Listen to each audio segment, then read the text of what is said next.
26 जनवरी ही पढ़ाया जाता है और चिल्लाते भी हैं, सारे बच्चों को बताते भी हैं कि आज 26 जनवरी है, जबकि वास्तव में 26 जनवरी। मैं आपको यहाँ से ऐलान करता हूँ कि मैं बहुजन समाज पार्टी में मरते दम तक रहूँगा। लोगों की अफवाह में बताना कि गुप्ता बिक जाएगा, भाग जाएगा, गुप्ता कहीं से भी लाएगा, कहीं से भी देगा, तुम्हारे लोग पेट भरेगा। आप मेरी चिंता मत करना, कहीं से भी लाऊंगा, कहीं से भी ला के दूंगा, लेकिन बीएसपी में रहना है मेरे को। किसी के एक भैके में मत आना कि राज गुप्ता बिक गया है, कोई 20 लाख दे रहा है, कोई 50 लाख दे रहा है। कहीं से भी माल आएगा, आपके अंदर ही जाएगा, आपकी सेवा में जाएगा।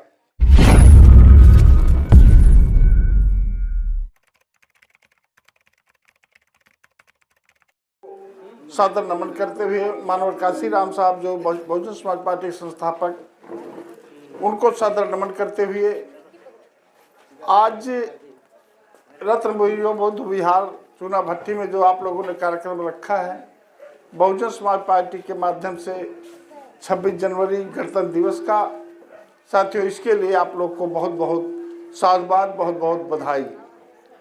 दोस्तों, हम लोग बचपन से ही 26 जनवरी ही पढ़ाया जाता है और चिल्लाते भी हैं, सारे बच्चों को बताते भी हैं कि आज 26 जनवरी है, जबकि वास्तव में 26 जनवरी केवल डेट है।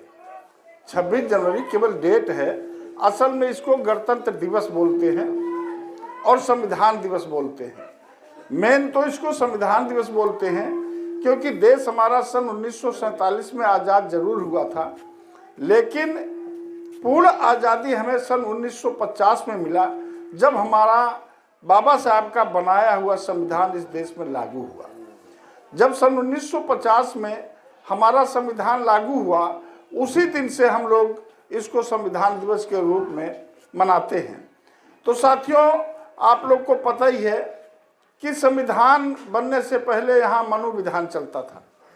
मनोविधान में आप लोग को सबको पता है कि हमारे नौजवान साथियों को नहीं पता होगा, जो हमारे पूर्वज थे बहुत प्रताड़ित थे। ना उनको धन रखने का अधिकार था, ना उनको बोलने का अधिकार था, ना उनको कपड़े पहनने का अच्छा अधिकार था, ना उनको वेद पुराण सुनने का अधिकार था। मतलब एक तरीके से जानवर से बदतर जिंदगी हमारे पूर्वज जीते थे। लेकिन जब बाबा साहब को मौका मिला, बहुत कष्टों के बाद, कई बच्चों की कुर्बानी देने के बाद, बाबा साहब के कई बच्चे इस दुनिया से चले गए थे, लेकिन बाबा साहब यही कहते थे अपनी वाइफ से, माता रमाबाई, कहते थे कि देखो, हमारे एक बच्चा 2 बच्चा चले जाने से दुनिया नहीं बदल जाएगी, लेकिन मैं जो काम कर रहा हूँ इस देश में हजारों बच्चों जो इस देश में कुर्बान हो रहे हैं, जो हमारे पूर्वज जो हैं, जो जानवर से बदतर जिंदगी जी रहे हैं, उनकी खुशहाली के लिए, उनकी भलाई के लिए मैं अपने बच्चों को कुर्बान कर रहा हूं, और आने वाली पीढ़ियां जो होंगी वो इस देश में खुशहाल होंगी, इसलिए मैं ये काम कर रहा हूं। तो साथियों, बाबा साहब ने बड़े कष्ट के बाद, बहुत कुर्बानी देने के बाद इस देश में संविधान बनाया। संविधान ऐसे नहीं बनाने दे रहे थे लोग, बाबा साहब को भी संविधान सभा में नहीं पहुंचने दे रहे थे लोग। गांधी जैसे लोग, जिन्ना जैसे लोग, या और जो लोग इस देश में कांग्रेस पार्टी के लोग थे, वो चाहते थे कि बाबा साहब संविधान बनाने में संविधान सभा में ना पहुंचे। इसलिए बाबा साहब जहां से भी चुनाव लड़े, वहां से इन लोगों ने बाबा साहब को हरा दिया, खुद कांग्रेसियों ने हरा दिया। इसके बाद बाबा साहब को पश्चिम बंगाल जो अब है, वहां से चुनाव लड़ने का मौका मिला। बाबा साहब वहां से चुनाव जीत गए और संविधान सभा में पहुंचने का मौका उनको मिल गया। लेकिन साथियों, गांधी जी वगैरह ने जब पाकिस्तान और इंडिया का बंटवारा हुआ सन 1947 में, जिस जगह से बाबा साहब जीते थे, उस क्षेत्र को ही उन्होंने षड्यंत्र के तहत पाकिस्तान में दे दिया। अब बाबा साहब बहुत मायूस हो गए कि हम तो इस देश में अपने लोगों के लिए, भलाई के लिए संविधान सभा में जाना चाहते थे, लेकिन ये तो गांधी वगैरह ने हमको पाकिस्तान का संसद में भेजने का प्लान बना लिया। बाबा साहब बहुत दुखी है, उन्होंने इस्तीफा दे दिया कि मेरे लोग इंडिया में रहते हैं, मैं इंडिया का मेंबर बनना चाहता हूँ, पाकिस्तान का नहीं। बाबा साहब ने अंग्रेजों से कहा कि भाई, देश आज़ाद होने से पहले अगर संविधान बनाने का मौका हम लोग को नहीं मिलता है, या संविधान सभा में जाने का हम लोग को मौका नहीं मिलता है, तो ये देश आज़ाद होने का कोई फायदा नहीं है। क्योंकि आप तो देश छोड़ के चले जाओगे, देश को आज़ाद करके चले जाओगे, लेकिन हमारे लोग हजारों साल से जो गुलाम हैं, पहले भी गुलाम थे, तुम्हारे जाने के बाद भी हम लोग गुलाम ही रहेंगे। इसलिए अंग्रेजों ने फिर बाबा साहब को संसद भवन में पहुंचाने के लिए भी अंग्रेजों ने गांधी एंड कंपनियों पर दबाव डाला। गांधी वगैरह ने फिर मजबूर होकर बाबा साहब को संविधान सभा में भेजा, और जब मौका मिला बाबा साहब को संविधान सभा में जाने का, तो आप लोग को पता ही है कि बाबा साहब ने समतामूलक समाज जो हमारे संविधान की मेन कड़ी है कि समतामूलक समाज होना चाहिए, हर धर्म का आदर होना चाहिए, हर प्राणी को जीने का अधिकार मिलना चाहिए, सबको समान शिक्षा, समान रोजगार, समान अधिकार, हर चीज का बाबा साहब ने संविधान में अधिकार दिया। उस अधिकार के तहत ही आज हम लोग के बच्चे भी पढ़ाई लिखाई कर रहे हैं, हम लोग भी जगह जगह भाषण दे रहे हैं, बोल रहे हैं, बोलने का अधिकार मिल गया, कपड़े पहनने का अधिकार मिल गया, और धन रखने का अधिकार मिल गया, नौकरी वगैरह में हम लोग को अधिकार मिल गया। तो साहब यही इस सब चीज़ों के लिए बाबा साहब की कुर्बानी को याद करना चाहिए 26 तारीख को। और इसके बाद देश आज़ाद होने के बाद बाबा साहब ने संविधान तो बना के दे दिया। संविधान सभा में जब बाबा साहब ने संविधान बना के पंडित जवाहरलाल नेहरू, राजेंद्र प्रसाद के हाथ में जब संविधान दिया, उस समय बाबा साहब को बोलने का जब मौका मिला, बाबा साहब ने एक बात बहुत कड़वी बोली थी। उस बात को आप लोग याद रखना कि बाबा साहब ने कहा था कि किसी देश का संविधान बहुत अच्छा क्यों ना हो, अच्छे से अच्छा क्यों ना हो, लेकिन उस संविधान को लागू करने वालों की नीयत अगर ठीक नहीं है और उस संविधान को पूर्ण रूप से अगर लागू नहीं किया जाता है, तो वो संविधान बेईमानी साबित होगा, उस संविधान का कोई फायदा नहीं मिलने वाला है। साथियों, जब इस देश में बहुत दिनों तक कांग्रेस ने शासन किया, आरएसएस के लोगों ने, बीजेपी वालों ने, या तमाम दल बना के लोगों ने शासन किया और पूर्ण रूप से संविधान इस देश में लागू नहीं हुआ, मजबूर होकर बाबा साहब के सपनों को साकार करने के लिए मानवर काशीराम जी अपनी आज इतनी बड़ी नौकरी छोड़ करके और आजीवन उन्होंने संकल्प लिया कि मैं शादी नहीं करूंगा, धन दौलत नहीं रखूंगा और पूरे जीवन में समाज के लिए संघर्ष करूंगा। तो उन्होंने समाज के लिए संघर्ष करते हुए बहुत कष्टों के बाद बहुजन समाज पार्टी का गठन कर पाए।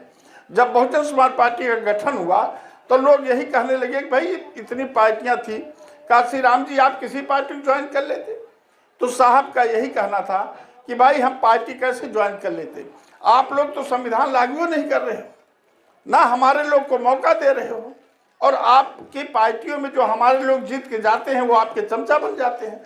तो हमें ऐसा पार्टी में नहीं जाना है, मैं अपनी अलग से पार्टी बना रहा हूं जिससे कि हमारे लोग खुद अपने ओर से जीते और जीतने के बाद अपनी बात संसद में, विधानसभा में जाकर कहें और अपने लोगों को फायदे के लिए, अपने लोगों के काम के लिए जाके वहां बात करें और उसके लिए कानून बनाएं। तो इसलिए साहब को मजबूर होकर बहुजन समाज पार्टी का गठन करना पड़ा। तो पहले इन लोगों ने बहुत शोर मचाया कि बहुजन समाज पार्टी जो काशीराम साहब ने बनाया है ये अमेरिका के एजेंट हैं। तो साहब ने कहा अगर अमेरिका के हम एजेंट हैं या कुछ बदमाश हैं, कुछ भी हैं, तो तुम्हारे पास इतनी सीबीआई है और चीज़ें हैं, उनसे जांच करा लो। फिर साहब को जब इन्होंने देखा कि साहब नहीं रुक रहे हैं, पूरे देश में साहब का कारवा बढ़ता चला जा रहा है, तो इन्होंने एक जाति विशेष पे कहा कि साहब तो फला जाति के हैं, चमार जाति के हैं। तो हमारे लोगों ने फिर कहा कि जब साहब हमारी जाति के हैं तो हम क्यों ना अपनी जाति के साथ खड़े हो जाएं। साथियों, उस समय फिर एक आंदोलन जो चला, तो हमारे जो शेड्यूल कास्ट के बिरादरी के लोग थे, शेड्यूल टाइप्स के लोग थे, कारवा बना के साहब के साथ चलना शुरू कर दिए। जब कारवा बना के चलना शुरू कर दिए, एक ताकत बननी शुरू हो गई, तब साहब ने कहा कि आप लोग तो तैयार हो रहे हैं, लेकिन आप लोग के साथ साथ आपका जो बड़ा भाई ओबीसी का है, जो बैकवर्ड है, हाँ, और जो बैकवर्ड है, बैकवर्ड को भी तैयार करना पड़ेगा, क्योंकि बैक माने पीछे, वर्ड माने संसार में। तो जो बैकवर्ड जिनको आज लोग कहते हैं कि हम बैकवर्ड के हैं, बड़े मोछोताव देते हैं, तो साथियों सबसे बड़ा तो ताव नहीं देना चाहिए उनको, क्योंकि हम बैक माने पीछे, वर्ड माने संसार में हम इंडिया में सबसे पीछे हैं, तो हर चीज़ में पीछे हैं। तो साहब ने बैकवर्डों को भी समझाना शुरू कर दिया, हर बिरादरी में नेता बनाना चालू कर दिया और उनका संघर्ष ऐसा रंग लाया कि आज आपकी पार्टी राष्ट्रीय लेवल की पार्टी बन गई। आपके बहन जी ने 4 बार मुख्यमंत्री बन के दिखा दिया कि जहां उत्तर प्रदेश सबसे बड़ा, देश का सबसे बड़ा प्रदेश है, वहां 4 बार मुख्यमंत्री बन के दिखा दिया। और जो काम अन्य पार्टी के लोग 15-15 साल में नहीं कर पाए, वो काम बहन जी ने अपने पूर्व शासन में 5 साल में करके दिखा दिया। तो उसी कड़ी में आज बहुजन समाज पार्टी दिल्ली में भी चुनाव लड़ रही है। तो मैं आप लोग से निवेदन करूंगा कि आपके क्षेत्र में भाई अविनाश गुप्ता जी को बहन जी ने भेजा है।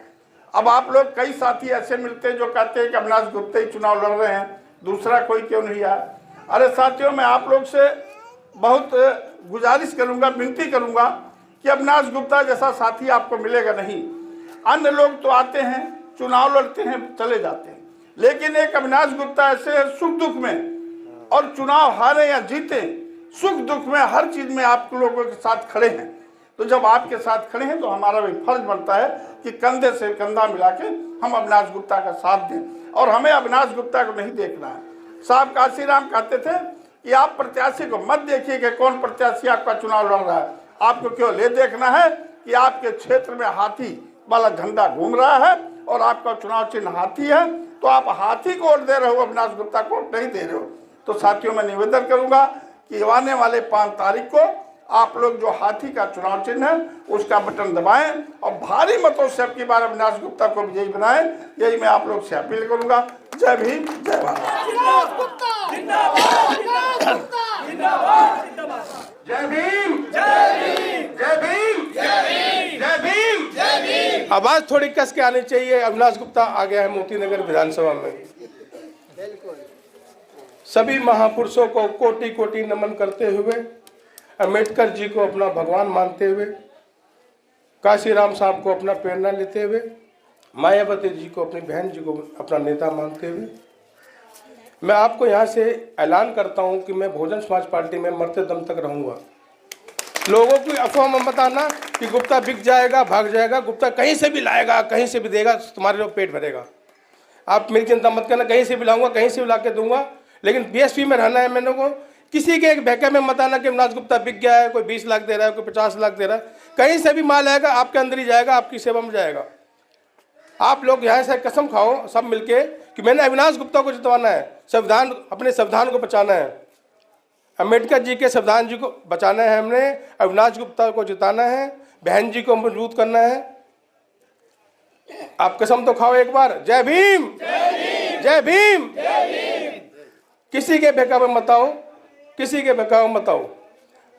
मैं दिनेश जी का धन्यवाद करता हूँ, नीतू जी का धन्यवाद करता हूँ, संजय जी का धन्यवाद करता हूँ, सभी का करता हूँ। हमारे विधानसभा अध्यक्ष श्री राम जी हैं, राम अदालत जी हैं, नीतू जी हैं, मोतीराम सेन हमारे वरिष्ठ नेता हैं, सुमन जी हैं, यादव जी हैं, सुजीत तिवारी जी हैं, राम अदालत जी हैं, सभी क्षेत्रीय कार्यकर्ताओं को विश्वास देता हूं कि अविनाश गुप्ता मजबूती से लड़ेगा इलेक्शन। किसी के बहकावे मत आना कि वोट हमारा खराब हो रहा है, हम वोट काटने के लिए। हम जीत रहे हैं, हम जीत रहे हैं, वोट काटने के लिए नहीं आए हम जीत रहे हैं। अविनाश गुप्ता हारेगा या जीतेगा, रहेगा यहीं पे, मरते दम तक रहेगा, अपने परिवार के साथ रहेगा। ये आपको यही से ऐलान करता हूँ। जिंदाबाद, जिंदाबाद। इसी के साथ क्रांतिकारी जय भीम सभी भाइयों को।